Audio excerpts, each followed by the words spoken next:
Well, hello there, and welcome back to War Thunder. We're kind of picking up this replay at a weird position because I actually almost forgot to hit the record button. But right before I took that shot, I did. It was into a ZSU 37, and got his driver. I got his like gunner and driver or something like that. And then I think he backed up a little bit. But this is another double whammy. There's two replays in this video. There's this first one, which is a Tiger simulator gameplay, and then the second one is an IS-1 realistic battle. Because I like both these tanks. I mean, the Tiger's obvious; it's a very strong tank. The IS-1 isn't a slouch either, in my opinion. However, ZSU 37s are a little bit annoying. I will say that. This guy just peppered my gun, and I don't know if I think it was the I think it's an IS-1 there that kind of gave me a little bit of, I almost called it the good news, but I feel like when they're spreading it to you, it's bad news, and when you're spreading it to them, it's good news, right? Because if them shooting you is bad, but you shooting them is good, so I think I'm gonna start calling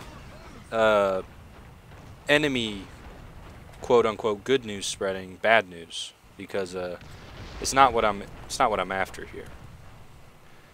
But thanks to some minimal bad news, I have gotten the gun repaired after a few seconds. I'm still waiting for the tracks, and I plant one into the IS-1's turret, and that's I think the weakness of the IS-1. It's that turret. The turret face just isn't thick enough for what it needs to do. It has a shot trap on the bottom. It's just debatably effective, I think. Whereas the Tiger's turret, even though it's flat, it is pretty thick. It does have like a mantlet on it. But the last shot knocks that guy out. So we're securing this flank, and as I'm moving up over here, I realize that there's in fact a medium tank behind us. But I keep going, the idea being I can get up here and just make sure that there's no one over here, so when I turn, I'm not going to be flanked. I don't think my comrade, well, I say comrade, but he's driving a German tank. I don't think my friend here initially saw it, but I think he saw me turning around, or he spotted him on the map or something. And now we're all clued in that there's a enemy medium tank running around over here. So off we go. And I think part of what makes the Tiger really strong is the fact that it's not a slow machine. I talked about it when I did the review, but the Tiger was actually designed really, really well in the department of ground resistance and things like that. The tracks are really, really wide, so that I think the statistic is that a Tiger, if you took the pounds per square inch of the tank on the ground it's driving on, it's equivalent to that of a Sherman tank, which is, if I'm not mistaken, almost half as light. I say almost, but it's a far lighter machine. So that's pretty cool. I mean, the Tiger is just a huge armored machine, and it has the same ground resistance as a Sherman, which allows it to have decent acceleration across all terrain types, or better acceleration across all terrain types than a tank that had maybe smaller tracks. However, the gun does not turn quickly, and it does not raise quickly. Steve, the gunner, is giving it his best, but that gun just takes forever to get up. Gotta put some put some better stuff in there. That was a little unfortunate. This CSU comes over the top and jams my turret. I think he can actually penetrate my side armor, so I kind of angle, but I'm just waiting for the repair now. And that Tiger's gonna YOLO onto him. Very strong maneuvers. But I've been making a more concerted effort to play some of these I hesitate to call them controversial tiers, but that's kind of what they are in the sense that, you know, rank 3, it's very, there's like 60 German players queuing and like 5 Russian players queuing. And that's, you know, for good reason. The Tiger and the Panther are really, really strong. However, I guess I'm sort of not of the opinion that the Tiger is invincible by any means. It's certainly a good tank, but I think the IS-1 and the T-3485 are good tanks in their own right. It's just, I would argue that I think the Tiger has a little bit more forgiving playstyle. Not really playstyle, but more so, it has a very high caliber gun for this tier, which I always grade as really important. If you have a high caliber gun for the tier, you'll probably be just fine. It has pretty good armor for the tier. It's not invincible armor. Now this is kind of bold. See, I hit him in the cupola. It went to the back of the cupola, or cupola rather, and it hit the back and the shell exploded. So it killed everybody and the tank was knocked out. It's interesting. I'm glad they've added that hit cam, and I heard, and someone made me aware that it's not on the PS4 version yet, and I hope PS4 players get it soon, because it really is a useful tool to sort of show you, you know, what either will just show you, kind of show you these quirks of the mechanics of the game to help you play better. So, like, for example, that shot confirmed to me that you might as well always just, why not shoot the cupola? If you're not in immediate danger of his return fire, just shoot the cupola, because you might get lucky and it might knock the tank out. Or it might cause damage or something like that. A little bit bold, I know, but it seems like a good idea. But before I got hugely sidetracked, I don't think rank 3 is quite as bad as I guess the Q would indicate. The Tiger and Panther are certainly strong. However, there are the tools on the other side to deal with them. Like the well, T-3485 is a prime example. It's quick, has a very, very powerful 85mm gun. It's not great at engaging Tigers and Panthers at range. However, it's good enough. You know, it's adequate.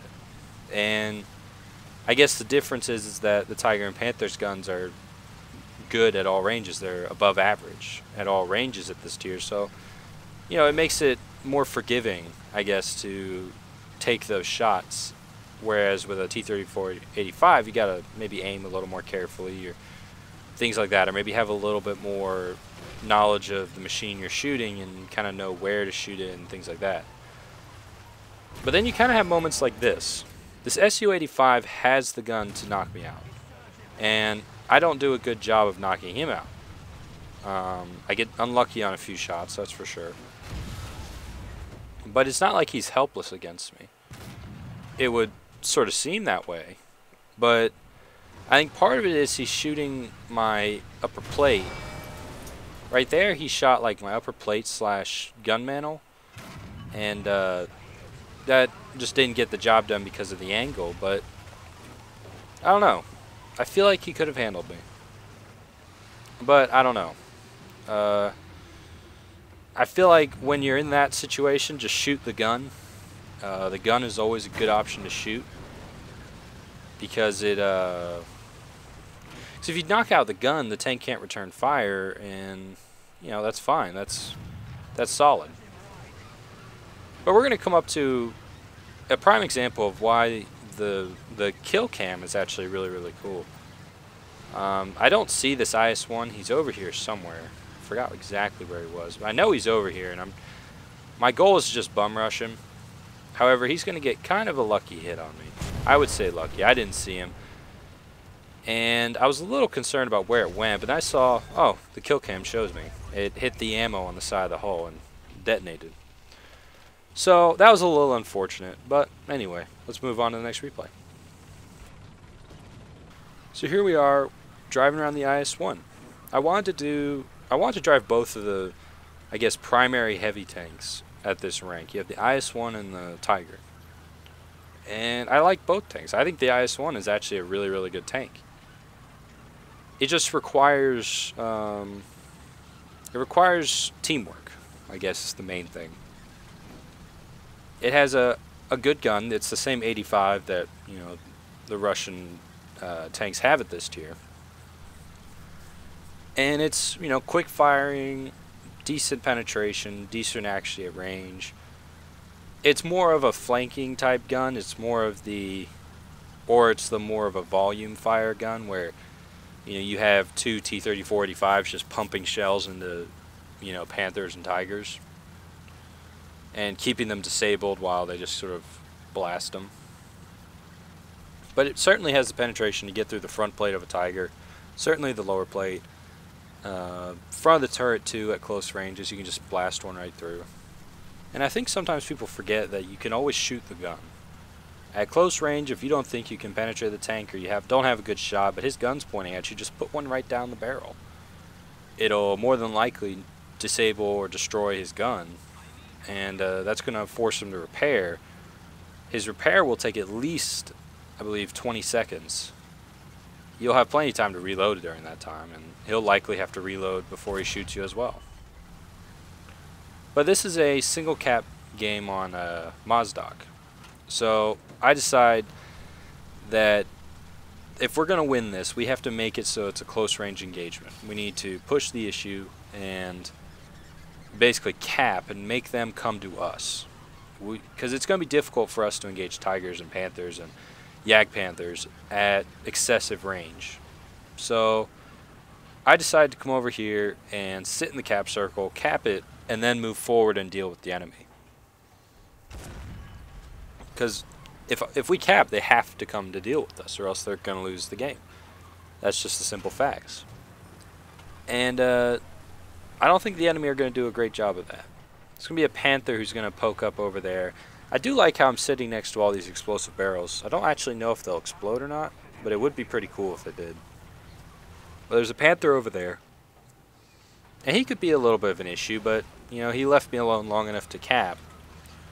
So now I'm deciding, well, I've capped. That's great. But now let's force the issue, because we got the team coming in behind me. We can really push on the enemy and try and finish this off quick. And it is going to kind of be a quick replay just because we've capped. And they're never going to touch the cap circle. Partly because I think I actually don't know. I don't quite know what the Jagdpanther's plan was. But it wasn't the best one. But I'm sure there was a reason why he did what he did. But he's going to come back. I was a little concerned about dealing with him right there. That engagement definitely favored him. If he had gotten the shell, if he aims it a little bit higher, he can probably arc that shell over the hill and hit me smack dab in the turret, which would have really been an issue for me. Now, fortunately, this Tiger wasn't looking directly at me, but my first shot planted right through his upper plate, and he gets blasted by an SU-100. And now there's this Jagdpanther, and I make a mess of trying to kill this guy. I was just a poor shot in this replay. I wouldn't be able to hit a barn if I was inside it. And I wasn't lucky there, you know. You hit the ass of the tank and you get a non-damaging hit. But I mean, it wasn't a horrible outcome, because eventually you get him, you know. As long as I killed him, it's okay. As long as I'm still kicking, doesn't matter.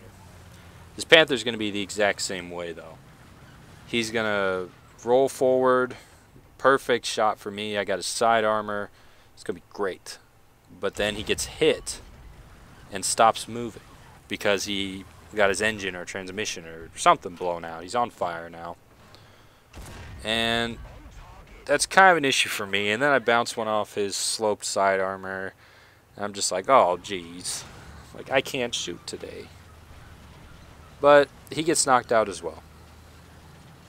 So now it's just moving forward, trying to basically press the issue on the enemy. We've won. They're not going to be able to really do anything about it because the ticket counter's too low, and they are quite too far away, which is great. I'm fine with that. And it was a good solid win. So I hope you enjoyed those replays. The next tier I think I'm going to really try and do, I think, is 4. Someone challenged me to play as Russians on Kursk. I'm up for that challenge. I haven't won a lot on Kursk with the Russians recently because of the spawn changes, but you know, we're going to give it a go. So, thanks for watching. I hope you enjoyed. I've been Corny Swiss, and I'll see you next time.